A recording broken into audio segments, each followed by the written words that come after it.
ఉల్టా చోర్ కొత్వాల్ కో డాంటే అనే సామెతని మనం ఈ మధ్యన తరచుగా వింటూ ఉన్నాం కదా.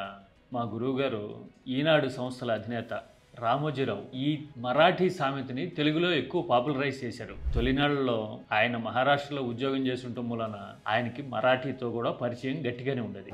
అయితే ఇప్పుడు ఈ సామెతని ట్రూ సెన్స్లో ఏపీ రాజకీయం ఎలా వాడుతుందో తెలిస్తే గనక నిజాలు అర్థమవడంతో పాటు అసలు అబద్ధ ప్రచారాల వెనక వాస్తవాలు కూడా మనకు తెలుస్తాయి. పాలసీ మేకింగ్ దగ్గర నుంచి, పాలిటిక్స్ దగ్గర నుంచి, ప్రత్యర్థుల మీద పేటీఎం అనో ఇంకొకటనో వేసే ముద్రల వరకు ప్రతి దాంట్లోనూ ఈ ఉల్టా చోర్ కొత్వాల్ కో డాంటే అనే ఫార్ములా ఎలా అమలవుతుందో వన్స్ ఫర్ ఆల్ డీటెయిల్గా చూద్దాం. అంటే దొంగే దొంగ అని అరవడం అనమాట ఆ సామెతకి అర్థం. ఓకే, ఇంట్రెస్టింగ్ కదా. పాలసీ, పాలిటిక్స్ అండ్ రివర్స్ ప్రచారం అన్నిట్లోనూ ఇదే ఫార్ములా ఎలా ఉంది.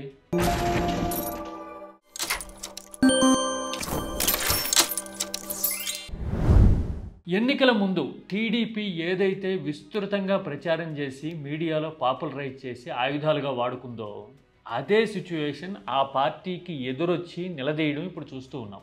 ఒక 3 ఎగ్జాంపుల్స్ చూద్దాం ర్యాండమ్గా. అప్పులు చేసి పంచిపెడుతున్నారు, రాష్ట్రం శ్రీలంక అయిపోతోంది అనే ప్రచారాన్ని 5 ఏళ్ల పాటు టీడీపీ మీడియా హోరెత్తించాయి కదా. మరి ఇప్పుడు 1.5 ఏళ్ల కాలంలోనే ఏపీ ఎంత అప్పులు చేసింది అనేది ఇక్కడ విపక్షమో ఆలోచన పరులో మాట్లాడడం కాదు, పక్క రాష్ట్రంలో పార్టీలు కూడా మాట్లాడుతున్నాయి. ప్రియాంక ఖర్గే చెప్పారు కదా ఈ మధ్యన 1,60,000 కోట్లు అప్పులు చేసుకున్నారు ఆంధ్రాలో అధికారం ఉన్నోళ్ళు అని, just with in the span of 1.5 years. అంటే ఎదుటోళ్ళ మీద అప్పుల ముద్ర వేశారు, వచ్చిన తర్వాత ఏం చేస్తున్నారు? అప్పులే. రెండోది, నకిలీ మద్యం ఏర్లై పారుతోంది అని ప్రచారం చేసి హోరెత్తించడం అప్పుడు చూసాము. అసలు ఇప్పుడు ఏది అసలీ ఏది నకిలీ తెలుసుకునేందుకు క్యూఆర్ కోడ్లు ప్రభుత్వమే పెట్టే పరిస్థితి రావడం చూస్తే నకిలీలు ఎక్కడ ఎప్పుడు జరుగుతున్నట్టు, ఎవరి ఆధ్వర్యంలో పెచ్చరిల్లిపోయినట్టు పరిస్థితి. అంటే అప్పుడు చేసిన ప్రచారం సంగతి ఏంటి, ఇప్పుడు జరుగుతున్న వాస్తవం పరిస్థితి ఏంటి? ఇది రెండోది. అయితే మూడోది, రోడ్ల మీద ప్రచారం. అసలు రోడ్లు వెన్నుపూసలు జారిపోతున్నాయి, అసలు దారుణం అయిపోయింది అని వైసీపీ హయాంలో ప్రచారం చేయడం చూసాం కదా. అదే నేషనల్ హైవే దిగితే మన దుర్మార్గుడు రోడ్లు కనబడొస్తాయి. మరి ఇప్పుడు మాత్రం ఎంత సొంపుగా ఉన్నాయి ఏపీ రోడ్లు. నిరంతరం ఆ దృశ్యాలు చూస్తూనే ఉన్నాం కదా. అంటే ఇదంతా ఉల్టా చోర్ కొత్వాల్ కో డాంటే అన్నట్టు వ్యవహారం. ఇదంతా ప్రచారానికి, పాలసీస్కి సంబంధించిన విషయం అనమాట. అంటే మనం ఏదైతే ఆరోపణలు చేసామో అలాంటి పనులే చేస్తూ ఎదుటి వాళ్ళ మీద ముద్రేస్తాం. ఇక ప్రత్యర్థుల వైపు నుంచి సవాళ్ళు వచ్చినా, ప్రశ్నలు వచ్చి పడినా కానీ సమాధానం చెప్పకుండా ఒకే ఆయుధాన్ని టీడీపీ వాడడానికి ట్రై చేస్తూ ఉంది. నిజానికి అది ఆయుధం కాదు, ఎదుటి వాళ్ళ వైపు నుంచి సవాలు వచ్చి పడితే అడ్డు పెట్టుకునే డాల్ అనమాట. దాని పేరు పేటీఎం అనే ఎలిగేషన్ చేయడం. ప్రతి విషయంలోనూ ఎవరన్నా అడిగారనుకోండి పేటీఎం అని అనేస్తూ ఉంటారు. అసలు పేటీఎంని ఆర్గనైజ్డ్గా నడిపే చరిత్ర, నడుపుతున్న ట్రాక్ రికార్డ్ ఎవరిది? ఇది డీటెయిల్డ్గా చూడాలి కదా. వైసీపీ అనేది ఆర్గనైజ్డ్గా నడిచే పార్టీ కానే కాదు, ఇది ఫ్యాక్ట్. అయితే వాళ్ళని జనం భుజానేసుకుని గెలిపించాలి. లేదంటే గనక జగన్ జనంలోకి వెళ్ళి వాళ్ళతో మమేకమై ఒక ఎమోషన్ని, కనెక్ట్ని తీసుకొచ్చి గెలవాలి. ఈ రెండిట్లో ఏదో ఒకటి జరగాలి. అంతేగాని సోషల్ మీడియాలో ఉత్త ప్రచారం చేసుకునో, లేదంటే మీడియా జాకీలేసి లేపో జగన్ని గెలిపించడం ఎప్పుడన్నా చూసామా? అసలు అది సాధ్యమయ్యే పనేనా? అంటే ప్రచారం అయినా, పేటీఎం అయినా కానీ వైసీపీ వల్ల కాదు. ఒకవేళ వల్ల అయ్యే పరిస్థితి ఉంటే గనక అధికారంలోకి వచ్చిన తర్వాత జగన్ ఏదైనా మీడియా హౌసెస్ని ఫీడ్ చేయడం కానీ, లేదంటే గనక సొంత మీడియాలని ప్రాక్సీలుగా క్రియేట్ చేసి నడిపించుకోవడం కానీ చూసామా? సాక్షి వదిలేండి, సాక్షి నేరుగా జగన్ కుటుంబం మేనేజ్మెంట్లోనే ఉంటుంది కాబట్టి అది మినహా మిగతా సంస్థలతో ప్రచార లావాదేవీలు నిర్వహించడం చూసామా? పోనీ డిజిటల్ మీడియాలో అయినా పెయిడ్ ప్రచారాలు సాగించడము, దానికోసం వ్యవస్థని, యంత్రాంగాన్ని ఏర్పాటు చేసుకోవడం చూసామా? అలాంటి పరిస్థితి లేకపోవడం వల్లే కార్యకర్తలతో కూడా డిస్కనెక్ట్ వచ్చి రాజకీయంగా వైసీపీ కంగుతుంది కదా. అందుకోసమే జగన్ 2.0లో కార్యకర్తలకే ప్రాధాన్యం అని చెప్పుకోవాల్సిన పరిస్థితి వచ్చింది కదా. ఈసారి జగన్ అన్న 2.0 కార్యకర్త కోసం ఎలా పనిచేస్తుందో కూడా చూపిస్తుంది. అంటే ఒక రకంగా ఆయన కన్ఫెస్ చేశాడు, సరిగా ప్రచారం చేసుకోలేకపోయా, కార్యకర్తలతో కూడా కనెక్ట్ మెయింటైన్ చేయలేకపోయాను అని. మరి ఇలాంటప్పుడు ఉల్టా వైసీపీ మీద పేటీఎం అనే ముద్ర వేయడానికి అసలు కారణం ఏంటి? పెయిడ్ ప్రచారాలు ఎక్కడ జరుగుతాయని చూస్తే కనుక మనకి చక్కని నిదర్శనాలు కనపడుతూ ఉంటాయి. గుంటూరు జిల్లాకి చెందిన ఒక యువ నాయకుడు కొన్ని వందల సిస్టమ్స్ పెట్టి ఒక ప్రచార కర్మాగారాన్ని నడుపుతున్నారు. ప్రశ్నించే వాళ్ళకి వక్ర భాష్యాలు చెప్తూ ఉన్నారు. అలాగే ఉత్తరాంధ్రకి చెందిన ఒక నాయకుడు, కడప, కర్నూలు జిల్లాల నాయకులు కొందరు కూడా చంద్రుడికో నూలు పోగన్నట్టుగా ఇలాంటి కాంట్రిబ్యూషన్స్లో పార్టిసిపేట్ చేస్తూ ఉన్నారు. ఈ కర్మాగారాల విధి, బాధ్యత, కర్తవ్యం ఏంటో తెలుసా? ప్రత్యర్థుల మీద ట్రాల్స్ చేయటము, దొంగ ప్రచారాలు చేయటము, ఎవరన్నా క్వశ్చన్ చేస్తే కనుక వాడు వచ్చేసి పేటీఎం అనేస్తాడు. అంటే ఒక ముసుగేసేయాలి వాళ్ళకి, అంతే. వాడు అంతకుమించి ఇంకో మాట మాట్లాడడానికి వాడికి తెలివి ఉండదు.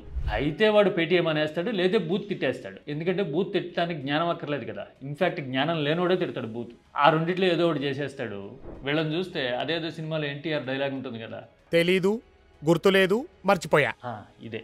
ఇలా ఉంటుంది వీళ్ళ వ్యవహారం. అంతేగాని ఎక్కడ సబ్జెక్ట్ మాట్లాడడం కానీ, సవాలు వస్తే కనుక దానికి సమాధానం చెప్పడం కానీ వీళ్ళ వల్ల కాదు. ఎందుకంటే ఇది ఫేక్ కర్మాగారం. వీళ్ళ పని ఏంటి అంటే ట్రాల్ చేయడము, టాంట్ చేయడము, బూతులు తిట్టడము, ముద్రలు గుద్దటం పేటీఎంలో అని. అంటే ఎవడు పెయిడ్లో ఉన్నవాడే ప్రశ్నించే వాళ్ళని పెయిడ్ అంటున్నాడు ఇక్కడ. ఇది అసలు వర్క్ అవుతున్న, నడుస్తున్న సినారియో.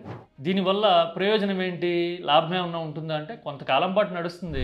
చాలామంది న్యూట్రల్గా ఉన్నవాళ్ళు, రాజకీయ అవగాహన, తెర వెనక ఏం జరుగుతుందో తెలియని వాళ్ళు, అవునా వీళ్ళు ఫలానా వాళ్ళ అని కొంతకాలం అనుకుంటారు. కానీ ఎప్పుడైతే వాస్తవాలు మాట్లాడుతున్న వాళ్ళు ఉంటారు చూసారా, వాళ్ళు చెప్తున్న ఫ్యాక్ట్స్, జనం గ్రీవెన్స్, ఈ రెండు ఎక్కడైతే ఇంటర్సెప్ట్ అవుతాయో, కనెక్ట్ అవుతాయో, అప్పుడు ఈ ఫేక్ ఫ్యాక్టరీ ప్రచారాలు పనిచేయవు. ఇంకా అర్థమయ్యేలాగా చెప్పాలంటే ఎదుటి వాళ్ళ మీద పేటీఎం అని అంటూ ఉంటారు కదా, వీళ్ళే నిజానికి ఏటీఎం బ్యాచ్. ఏటీఎం తెలుసు కదా, ఏటీఎం వీళ్ళు ఎనీ టైం మనీ బ్యాచ్ అనమాట. డబ్బులతో నడుస్తూ ఉంటారు, డబ్బులతో ప్రచారం చేస్తూ ఉంటారు, డబ్బాలు కొడుతూ ఉంటారు అనమాట. ఇలాంటి వాళ్ళు ప్రత్యర్థుల మీద ప్రచారం చేస్తుంటారు. ఇది ఏపీలో నడుస్తున్న ట్రెండ్. అందుకోసమే నేను దీన్ని ఉల్టా చోర్ కొత్వాల్కో డాంటే అన్నది.